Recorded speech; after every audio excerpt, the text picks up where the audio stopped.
आप सब तो खुश नसीब हैं कि आप लोग सनातन में पैदा हुए। मैं मुस्लिम घर में पैदा हुआ, लेकिन स्टडी करके भगवत गीता पढ़ के मैं हिंदू हुआ हूँ। विदेश इसलिए आते हैं, दो हिंदू ही सही, कम से कम दो हिंदू तो एक होंगे और आगे जाकर यही एक और एक 11 बनेंगे। कथा सुनाना तो बहाना है, असलियत में तो हिंदुओं को एकता के सूत्र में लाना है। ये शब्द हैं बागेश्वर धाम के पीठाधीश्वर धीरेंद्र शास्त्री के, जिन्हें आज पूरी दुनिया प्यार से बागेश्वर बाबा कहती है, जबकि पाकिस्तान इन्हें अपना दुश्मन। लेकिन क्यों? कैसे पाकिस्तान फिर से बाबा के विदेश दौरे से तिलमिला उठा? क्यों बागेश्वर बाबा ओमान और दुबई जाने वाले हैं? क्यों पाकिस्तान नहीं चाहता कि बाबा मुस्लिम धरती पर कदम रखें? क्या इन मुस्लिम देशों में कोई बाबा की कथा सुनने आएगा? क्या कहा बागेश्वर बाबा ने पाकिस्तान को लेकर? क्यों पाकिस्तान की नींद उड़ी हुई है? बात करेंगे हम इन सब के बारे में। चलिए शुरुआत से जानने की कोशिश करते हैं, लेकिन उससे पहले वीडियो को लाइक और चैनल को सब्सक्राइब करके बेल आइकन को प्रेस कर लीजिए। धीरेंद्र शास्त्री आज हिंदुओं के लिए जहां सबसे बड़ा नाम है, कथावाचक हैं, सबसे बड़े मसीहा हैं, हिंदुओं को एकता का सार और विदेशी धरती पर सनातन को फैलाने वाली एक उज्जवल किरण बनते जा रहे हैं, वहीं कट्टरपंथियों के लिए, खास तौर से पाकिस्तान के लिए सबसे बड़ी मुसीबत बन गए। लंदन का टूर हो या नेपाल का, दुबई, फिजी, न्यूजीलैंड, ऐसे अनेकों देश जहां धीरेंद्र शास्त्री ने अपनी कथा की है और हर कथा के दौरान उन्होंने पाकिस्तान की लंगोट खोलने में कोई कसर नहीं छोड़ी। हर बार धीरेंद्र शास्त्री के निशाने पर कट्टरपंथी पाकिस्तान जरूर होता है। हाल ही में धीरेंद्र शास्त्री लंदन दौरे पर गए, जहां उन्होंने ब्रिटेन पार्लियामेंट में एक खास कमरे में हनुमान चालीसा का पाठ किया था। इसी दौरान इन्होंने कई बड़े बड़े सांसदों के बीच पाकिस्तान को लेकर कहा कि पाकिस्तान भी हमारा है, भले ही 1947 के विभाजन में देश के बीच बंटवारे की दीवार खींची गई हो, लेकिन आज भी पाकिस्तानियों का दिल भारतीय ही है। जिस तरह से धीरेंद्र शास्त्री ने पाकिस्तान को भारत से जन्मा बताया, उससे पाकिस्तानियों को मिर्ची लग गई और धीरेंद्र शास्त्री के तीखे बयान की गूंज लंदन से 6700 किलोमीटर दूर पाकिस्तान में भी गूंज उठी। लेकिन बेबस पाकिस्तान कुछ ना कर सका और अब ऐसी ही बेबसी फिर से देखने को मिल रही है, क्योंकि 24 जुलाई से 28 जुलाई तक धीरेंद्र शास्त्री इस्लामिकता के रंग में रंगे ओमान में कथा कर रहे हैं और इस बात का खुलासा उन्होंने खुद एक इंटरव्यू में किया था। सुनिए। हम पहुंच गए हैं लंदन के हिथ्रो एयरपोर्ट पर। अब यहाँ से ओमान की यात्रा कर रहे हैं। इस बयान में उन्होंने खुद कहा कि अब वो लंदन से सीधा ओमान की यात्रा पर जा रहे हैं और ये यात्रा ओमान तक ही सीमित नहीं रहेगी, बल्कि इसके बाद बागेश्वर बाबा रुख करेंगे दुबई की तरफ। क्या मुस्लिम देशों में इस दौरे पर पाकिस्तान बिलबिलाया हुआ है? बल्कि हर देश चौंक गए हैं, क्योंकि बाबा उन देशों में जा रहे हैं जहां मुस्लिम मेजॉरिटी है और हिंदू माइनॉरिटी में आते हैं। जैसे ओमान में 54,94,691 लोगों का घर है, जिसमें 85.9% आबादी मुस्लिम्स की है, जबकि हिंदुओं का प्रतिशत सिर्फ 5.7 है, जो मुस्लिम के मुकाबले ना के बराबर। इस तरह दुबई का पॉपुलेशन चार्ट उठाकर देखें तो 4 मिलियन आबादी में 76% लोग इस्लाम को मानते हैं और 6 से 10% लोग हिंदुओं की हिस्सेदारी है। ये दोनों वो देश हैं जहां से सिर्फ इस्लामिकता की महक उठती है, लेकिन अब धीरेंद्र शास्त्री की बदौलत ये देश हरे रामा हरे कृष्णा के जाप से गूंज उठेंगे। 24 से 28 जुलाई तक बाबा बागेश्वर की कथा ओमान में हो रही है और फिर 29 जुलाई से 31 जुलाई तक ये दुबई में कथा करने वाले हैं। ये 7 दिन ही पाकिस्तान को बहुत ज्यादा भारी लग रहे हैं, क्योंकि पाकिस्तान जानता है कि जिस तरह लंदन और बाकी दौरों पर बागेश्वर बाबा ने उसकी थू-थू की थी, ठीक उसी तरह उसकी इज्जत ओमान और दुबई के भी दूसरे मुस्लिम देशों में वो लूटने वाली है, जिससे दूसरे देशों की नजरों में पाकिस्तान सिर्फ एक मजाक बनकर रह जाएगा। इसलिए पाकिस्तान को ये 7 दिन बहुत भारी लग रहे हैं, क्योंकि धीरेंद्र शास्त्री के बयानों में हंसी मजाक के साथ साथ तंज भी छुपा होता है। जैसे आप इस बयान को सुनिए। क्या कोई बाप अपने बेटे का बुरा चाहता? बोलिए जरा, दिल से बोलो। शायद एकाध कोई ऐसा निकम्मी वो बाप भी कहलाने लायक नहीं होगा, पर बाप यदि सच में बाप होगा, हम तो कभी पाकिस्तान का बुरा नहीं चाहेंगे। भला हो, कोई बाप अपने बेटे का बुरा नहीं। धीरेंद्र शास्त्री ने यहाँ पाकिस्तान को भारत का बेटा बताते हुए कहा कि क्या कोई बाप अपने बेटे का बुरा चाहता है? हम तो कभी पाकिस्तान का बुरा नहीं चाहेंगे। सिर्फ यही नहीं, आगे तो बागेश्वर बाबा ने बेटे और पाकिस्तान की खिल्ली उड़ाते हुए एक व्यक्ति का पूछा गया सवाल लोगों को बताया, जिसमें उसने पूछा था कि क्या कोई पाकिस्तानी भारत को प्रेम नहीं कर सकता। इस पर धीरेंद्र शास्त्री ने कहा कि भारत तो बाप है, अगर बेटा बाप को प्यार नहीं करेगा तो फिर किसको करेगा? अब क्योंकि बेटा बाप को बाप ना माने तो इसमें बाप की गलती नहीं बल्कि बेटा ही निकम्मा है। ऐसे तीखे बयानों से ही पाकिस्तान धीरेंद्र शास्त्री से बैर रखता है और नहीं चाहता कि बाबा बागेश्वर मुस्लिम देशों में जाकर उसकी पतलून खोले और पाकिस्तान का सच और पाकिस्तानियों का सनातन के प्रति लगाव दुनिया के सामने आए।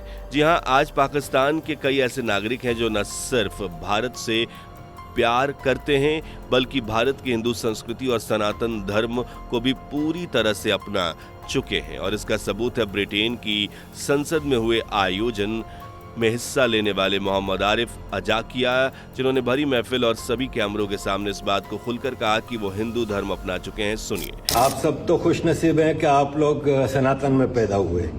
मैं मुस्लिम घर में पैदा हुआ, लेकिन स्टडी करके भगवत गीता पढ़ के मैं हिंदू हुआ हूँ, सनातन। आरिफ के शुरुआती शब्दों से ही यह जाहिर हो गया कि वो सनातन को कितनी अहमियत देते हैं और इन्होंने धीरेंद्र शास्त्री से बातचीत करते हुए सबसे पहले यही कहा कि आप लोग खुशनसीब हैं जो सनातन धर्म में पैदा हुए। आगे आरिफ साहब ने कहा कि मैं मुस्लिम धर्म में पैदा हुआ था, लेकिन मैं अब एक हिंदू हूं। मैंने भागवत को स्टडी किया और हिंदू धर्म की गहराइयों को समझा और फिर हिंदू धर्म को अपना लिया। सिर्फ आरिफ साहब ही नहीं बल्कि कई ऐसे पाकिस्तानी हैं जो सनातन में न सिर्फ रुचि रखते हैं बल्कि इसे दिल से निभाते भी हैं, लेकिन पाकिस्तान इस सच्चाई को कभी बाहर नहीं आने देता क्योंकि वो जानता है कि अगर धर्म परिवर्तन के ये मामले दुनिया के सामने आए तो पाकिस्तान की शायद आबादी हिंदू ही निकलेगी, जिन्हें आज पाकिस्तान इस्लामी का चोला पहनाकर मुस्लिम बताता है, हर संभव हिंदू धर्म को फैलने से रोकने की कोशिश करता है। लेकिन वो कहते हैं ना, सच चाहे कितना ही क्यों ना छुपा लो, एक दिन सच सामने आ ही जाता है। और आज पाकिस्तान का सच धीरेंद्र शास्त्री के जरिए बाहर दुनिया के सामने आ रहा है। जब धीरेंद्र शास्त्री पाकिस्तान तक नहीं गए, सोचिए अगर बागेश्वर बाबा पाकिस्तान के पड़ोस में जाकर ओमान और दुबई में कार्यक्रम करेंगे तो पाकिस्तान का क्या होगा। 6700 किलोमीटर दूर लंदन में पाकिस्तान पर बाबा के बयान को लेकर पाकिस्तान को जो मिर्ची लगी और पाकिस्तान हिल गया, ऐसे में अगर 1150 किलोमीटर दूर दुबई और 910 किलोमीटर दूरी पर बसे ओमान में कथा होगी तो इसकी गूंज पाकिस्तान में कितनी तेज सुनाई देगी आप समझ सकते हैं। हाल ही में हुए कार्यक्रम के दौरान भी बागेश्वर बाबा ने पाकिस्तान पर तंज कसते हुए सानिया मिर्जा तक को अपने निशाने पर ले लिया था। जी हां, सानिया मिर्जा जिन्होंने पाकिस्तान के क्रिकेटर शोएब मलिक से शादी रचाई थी और हिंदुस्तान पाकिस्तान को लेकर खूब विवाद हुआ था। इसी बात पर फोकस करते हुए धीरेंद्र शास्त्री ने कहा कि सानिया मिर्जा की शादी पर कई लोगों ने उन्हें कहा था कि इसे एक पाकिस्तानी से शादी करते शर्म नहीं आई, लेकिन जब से भारत सरकार ने 48 घंटे में पाकिस्तानियों को भारत से जाने का आदेश दिया, तब से ऐसी कई सानिया मिर्जा मिल गईं जिनके शौहर पाकिस्तान में है जबकि बच्चे हिंदुस्तान में। आगे बाबा ने कहा कि पाकिस्तानी शौहर भी कमाल के हैं जो अपनी पत्नियों को भारत में छोड़कर खुद पाकिस्तान में पड़े हैं और अब इन पाकिस्तानियों से अपनी बीबियां भी नहीं संभल रही तो ये देश खाक संभालेंगे। पाकिस्तान को जलील करने के साथ साथ धीरेंद्र शास्त्री ने हिंदुओं को भी ये वादा कर दिया है कि वो भारत को हिंदू राष्ट्र बनाने जा रहे हैं। उन्होंने कहा है कि भारत हिंदू राष्ट्र जब तक नहीं बन जाएगा वो चुप नहीं बैठेंगे। धीरेंद्र शास्त्री के बयानों में जिस तरह पाकिस्तान की जिलालत शामिल होती है, ठीक उसी तरह से अपने बयानों में भारत को हिंदू राष्ट्र बनाने पर जोर देते दिखाई देते हैं। जैसे पहलगाम हमले की बात करते हुए बाबा ने हिंदुओं को हिदायत दी थी कि अगर हम सब हिंदू एक नहीं होंगे तो एक दिन घर में घुसकर विरोधी तुम्हें मारेंगे, लेकिन अगर इन्हें मुंह तोड़ जवाब देना है तो भारत को हिंदू राष्ट्र बनाना होगा। बाबा का मकसद सनातन का प्रचार प्रसार कर हिंदुओं को एकता के सूत्र में बांधना है और सनातन के विरोधियों को सबक सिखाना है, फिर चाहे वो विरोधी पाकिस्तान से हो या भारत से। जैसे आप सब यही सुन लीजिए। और जो हैदराबाद वाले भाई साहब नहीं है, हैदराबाद वाले, वो कहते थे 15 मिनट आ जाइयो हमारी पद यात्रा में, हम बता भी हिंदुओं के 15 मिनट क्या होते हैं। अच्छा, लोग कहते हैं कि गुरुजी तुम ऐसी धमकियां क्यों देते थे? हम धमकियां थोड़ी देते हैं, जिस दिन हमसे फंसेंगे हम उनके घर के बाहर ही कथा का पंडाल लगाएंगे। हमारा हलवा कर लेंगे, भगवान की कृपा है अभी हमारी शादी नहीं भाई, तो हमें टेंशन नहीं है, कौन लोग आई है।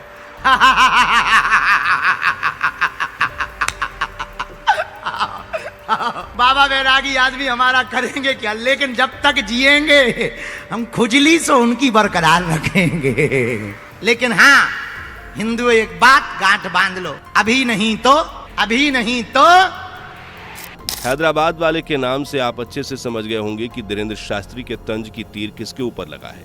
जी हाँ, सही समझे, हैदराबादी असदुद्दीन ओवैसी पर जो AIMI पार्टी के मेंबर हैं और सच्चे मुसलमान भी, जिनके बयानों में अक्सर हिंदुओं को टारगेट किया जाता है। और ऐसे ही इन्होंने एक बार कहा था कि देश से 15 मिनट के लिए पुलिस हटा दो, पता चल जाएगा कौन कितना ताकतवर है। ये बात कहीं ना कहीं हिंदुओं को टारगेट करके कही गई थी, जिसके जवाब में धीरेन्द्र शास्त्री ने कहा वो हैदराबाद वाले भाई साहब जो कहते हैं 15 मिनट आन जाना हमारी पदयात्रा में, हम बता देंगे कि हिंदुओं के 15 मिनट क्या होते हैं। साथ ही बाबा ने यह भी कहा कि हम किसी को धमकी नहीं देते, बल्कि जिस दिन कोई हमसे फंसेगा हम उसी के घर के बाहर पंडाल डाल देंगे। एक तरफ धीरेन्द्र शास्त्री विरोधियों के कड़वे बयान देते नजर आए, तो वहीं सनातनियों के लिए हमेशा प्रेम भाव दिल में सजाए रखते हैं। ये पूरी दुनिया में जाति भाषा के आधार पर बटे हिंदुओं को एकता के सूत्र में बांधना चाहते हैं, ताकि वो भारत को एक हिंदू राष्ट्र बना सकें। इसलिए ये हर उस देश का दौरा कर रहे हैं जहां हिंदुओं की आबादी बसी हुई है, फिर चाहे वो 1 लाख में हो या 1000 में। और अब ये दुबई और ओमान में रह रहे हिंदुओं को भी धर्म से जोड़ने की कोशिश में दोनों देशों के दौरे पर जा रहे हैं। और उनकी कथा सुनने के लिए टिकट्स पहले से ही बिक गई हैं और हॉल हाउसफुल रहने वाला है। तो दोस्तों, आज के लिए बस इतना ही।